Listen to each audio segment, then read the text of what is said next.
Welcome to commerce spirit the CS. आज की इस वीडियो में हम डिस्कस करने वाले हैं बीकॉम थर्ड सेमेस्टर के सब्जेक्टिव क्वेश्चंस को। सबसे पहला आपका पेपर है कंपनी लॉ। कंपनी लॉ के फर्स्ट पेपर में पहला क्वेश्चन है meaning and features of company. Company का अर्थ क्या होता है और उसकी विशेषताएं क्या हैं, ये आपको पढ़ना है। क्वेश्चन नंबर 2 है difference between public company and private company. सार्वजनिक कंपनी और निजी कंपनी के बीच में क्या अंतर है। क्वेश्चन नंबर 3 है what is memorandum of association, state it's clauses. पार्षद सीमा नियम क्या होता है और उसमें जो डिफरेंट क्लॉजेज दिए हुए हैं वो आप पढ़ लें। क्वेश्चन नंबर 4 है what is process of incorporation of company. जब किसी कंपनी को का निर्माण किया जाता है तो उसमें कौन कौन सी प्रक्रिया सम्मिलित है। क्वेश्चन नंबर 5 है व्हाट इज़ प्रमोटर। प्रवर्तक कौन होते हैं, जो कंपनी को बनाते हैं, जो कंपनी को इनिशिएट करते हैं, उनको प्रवर्तक कहा जाता है।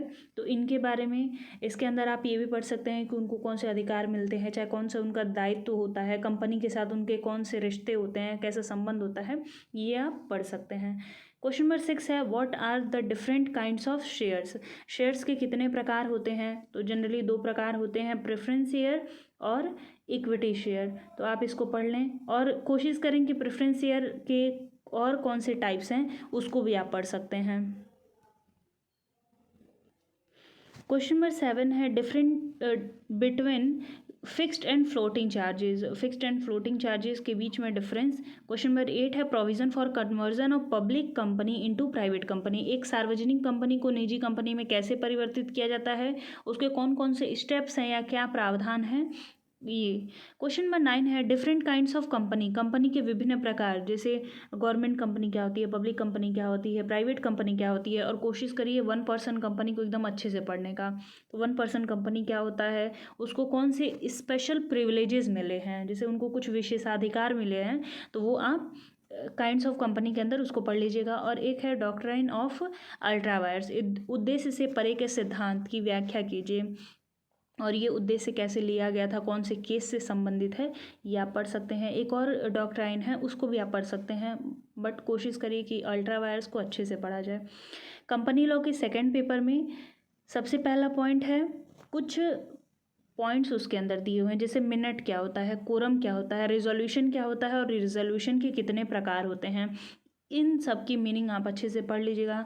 मिनट कौन तैयार करता है, कैसे उसको प्रेजेंट किया जाता है, कोरम क्या होता है, कितने मेंबर्स की आवश्यकता होती है कोरम पूरा करने के लिए, पब्लिक कंपनी में कितने लोग ज़रूरी होते हैं कोरम में, प्राइवेट कंपनी के लिए कितना ज़रूरी होता है। और रिजोल्यूशन में 2 रिजोल्यूशन मुख्य रूप से, जो स्पेशल रिजोल्यूशन होता है और दूसरा एक होता है सामान्य, यानी कि जनरल एंड स्पेशल जो रिजोल्यूशन है उनको अच्छे से पढ़ना। कब जनरल रिजोल्यूशन मंगाया जाता है, कब स्पेशल बुलाया जाता है, ये सब चीज़ें आप उसके डिटेल्स पढ़ सकते हैं। ये आपका सिर्फ थ्योरेटिकल के लिए नहीं, एमसीक्यू के लिए भी इम्पॉर्टेंट हो जाएगा। क्वेश्चन नंबर 2 है what are the qualification criteria for appointment of whole time director. पूर्णकालिक निदेशक की नियुक्ति के योग्यता के मापदंड क्या क्या हैं, तो ये। क्वेश्चन नंबर 3 है व्हाट आर माइनॉरिटी राइट्स। अल्पसंख्यक के अधिकार क्या क्या होते हैं। जैसे जब आप पढ़ेंगे सब्सिडरी कंपनी के बारे में और होल्डिंग कंपनी के बारे में, तो उसमें माइनॉरिटी मेजोरिटी होता है। चाहे जब आप मर्जर या एक्विजिशन पढ़ेंगे, कंपनी लॉ में माइनॉरिटी राइट्स के बारे में बताया गया है कि कंपनी जब मर्ज होती है, एक कंपनी जब दूसरे कंपनी को खरीदती है, तो जो उसके अधिकतम शेयर्स होते हैं उनको हम लोग मेजोरिटी बोलते हैं, और जिनके पास कम शेयर्स होते हैं उनको माइनॉरिटी बोलते हैं। तो माइनॉरिटी को कौन कौन से राइट्स मिले हुए हैं, ये। क्वेश्चन नंबर 4 है आपका काइंड्स ऑफ वाइंडिंग अप। इसमें सबसे अधिक इम्पॉर्टेंट है वॉलेंट्री। जो ऐच्छिक वाइंडिंग अप होता है उसको आप अच्छे से पढ़ लें, बाकी दोनों को पढ़ना रहेगा।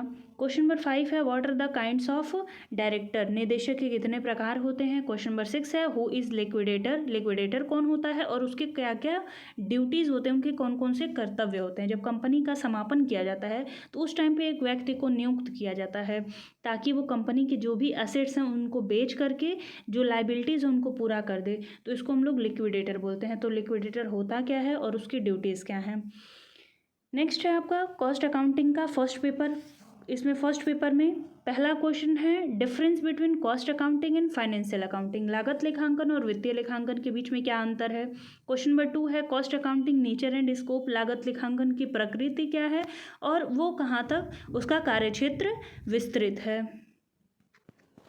नेक्स्ट है question number 3, what is idle time, how it can be controlled, निष्क्रिय समय क्या होता है, इसे कैसे नियंत्रित किया जा सकता है। तो जैसे जनरली क्या होता है कि आइडल टाइम को माना जाता है कि ठीक है नॉर्मल वेस्टेज हैं, लेकिन कभी कभी वो बिना मतलब का वेस्ट हो जाता है टाइम का। लेबर को पेमेंट किया जाता है उस समय के लिए, लेकिन उस समय पे वो काम नहीं करता है, तो उसको हम लोग कैसे कंट्रोल कर सकते हैं इसके बारे में। क्वेश्चन नंबर 4 है आपका क्लासिफिकेशन ऑफ कॉस्ट, जो मटेरियल, लेबर और ओवरहेड का क्लासिफिकेशन है। मटेरियल में भी डायरेक्ट मटेरियल होता है, इनडायरेक्ट मटेरियल होता है, लेबर में डायरेक्ट लेबर होता है, इनडायरेक्ट लेबर होता है, ओवरहेड में भी 3-4 क्लासिफिकेशन हैं, वो आप पढ़ लें। क्वेश्चन नंबर 5 है explain any one wage incentive plan, चाहे वो आपका हाल से हो, रोवन का हो या फिर टेलर का हो, किसी एक इंसेंटिव प्लान को अच्छे से पढ़ सकते हैं। तीनों को आप थोड़ा थोड़ा पढ़ लें ताकि अगर क्वेश्चन किसी से भी आए तो आप आराम से लगा सकते हैं। ओवर टाइम के बारे में आप पढ़ सकते हैं। क्वेश्चन नंबर 6 है difference between apportionment and allocation of cost, लागत के बंटवारे और आवंटन के बीच में क्या डिफरेंस होता है। ये जनरली ओवरहेड से रिलेटेड होता है। कॉस्ट अकाउंटिंग का सेकंड पेपर है। सबसे पहला क्वेश्चन है कॉस्ट शीट को प्रिपेयर करना है, काल्पनिक राशियों के साथ एक लागत पत्रक को तैयार करना है। क्वेश्चन नंबर 2 है what is unit costing, explain it's need, इकाई लागत क्या है और उसकी आवश्यकता क्या है। कॉस्ट शीट जब आप प्रिपेयर करेंगे तो जैसे आपको कॉस्ट शीट का फॉर्मेट दिया हुआ है उसको प्रिपेयर करें। अगर क्वेश्चन में आपके बोले कि प्रिपेयर अ कॉस्ट शीट, तो बस आप जो भी उसके अंदर पॉइंट्स हैं उसको लिख करके छोड़ दीजिए। लेकिन अगर पूछता है इमेजिनरी अमाउंट, यानी कि आपको कैलकुलेट करके प्लस माइनस करके जो भी दिखाना होगा, कोशिश करनी चाहिए कि ऐसे छोटे अमाउंट लें ताकि उसको आसानी से प्लस माइनस कर लें। पॉइंट वाले कुछ चीज़ें नहीं लेनी चाहिए। क्वेश्चन नंबर 3 है how can be normal and abnormal wastage can be treated in cost accounting, लागत लेखांकन में सामान्य और असामान्य उपव्यय का कैसे उपचार किया जा सकता है। तो नॉर्मल वेस्टेज होते क्या हैं, अब नॉर्मल वेस्टेज क्या होते हैं, उनका ट्रीटमेंट कैसे होता है, किसको पीएनएल अकाउंट में भेजा जाता है, किसको कॉस्ट अकाउंट में नहीं इंक्लूड किया जाता है, किसको इंक्लूड किया जाता है, ये इसमें है। क्वेश्चन नंबर 4 है what is operating costing when it is used, परिचालन लागत क्या होता है, इसका प्रयोग कब कौन सी कंपनी करती है। क्वेश्चन नंबर 5 है आपका, क्वेश्चन नंबर 5 में अपूर्ण अनुबंध से संबंधित है या अपूर्ण ठेका से संबंधित है, जिसमें प्रॉफिट का कैलकुलेशन कैसे किया जाता है। जैसे मान लीजिए दिया रहे कि काम 25% तक पूरा है तो कितना प्रॉफिट बनेगा, 50% तक पूरा है तो कितना प्रॉफिट बनेगा, 100% तक पहुंच जाता है, चाहे 90% तक पहुंच जाता है तो कितना प्रॉफिट कंपनी उसको ट्रांसफ़र करेगी, ये कैलकुलेट करना। और क्वेश्चन नंबर 6 है आपका what is joint and by product, संयुक्त उत्पाद या उपोत्पाद क्या होता है, ये एक्चुअली बोला जाता है इसको उप उत्पाद। जॉइंट प्रोडक्ट क्या होते हैं, बाई प्रोडक्ट क्या होते हैं, तो इसको आप पढ़ सकते हैं। इसमें कुछ ज़्यादातर पोर्शन आपका न्यूमेरिकल है, तो कोशिश ये करें कि यूनिट कॉस्टिंग के न्यूमेरिकल को, कॉन्ट्रैक्ट कॉस्टिंग के न्यूमेरिकल को प्रैक्टिस कर लें। और बहुत बड़े क्वेश्चंस नहीं पूछेंगे, क्वेश्चन ऐसा रहेगा जो 1-1.5 पेज में 2 पेज में कंप्लीट हो जाए, तो ऐसे क्वेश्चंस की प्रैक्टिस कर लें आप। नेक्स्ट है बिजनेस रेगुलेटरी फ्रेमवर्क, इसका पहला पेपर है। इसका पहला क्वेश्चन है what is contract, explain essentials of a valid contract, अनुबंध क्या होता है, एक वैध अनुबंध की अनिवार्यता की व्याख्या करें। तो इसके कौन से एसेंशियल फीचर्स हैं वैलिड कॉन्ट्रैक्ट के, ये और कॉन्ट्रैक्ट होता क्या है, इसको पढ़ना है। क्वेश्चन नंबर 2 है difference between void and voidable, शून्य और शून्यकरण अनुबंध के बीच में डिफरेंस, इसको हम लोग व्यर्थ बोलते हैं और व्यर्थनीय भी बोलते हैं। इसके बीच में क्या डिफरेंस होता है, एग्रीमेंट एंड कॉन्ट्रैक्ट के बीच में क्या डिफरेंस है, ठहराव एवं अनुबंध, और इंडेमनिटी एंड गारंटी। एक क्वेश्चन है, इसमें 3 क्वेश्चंस हैं।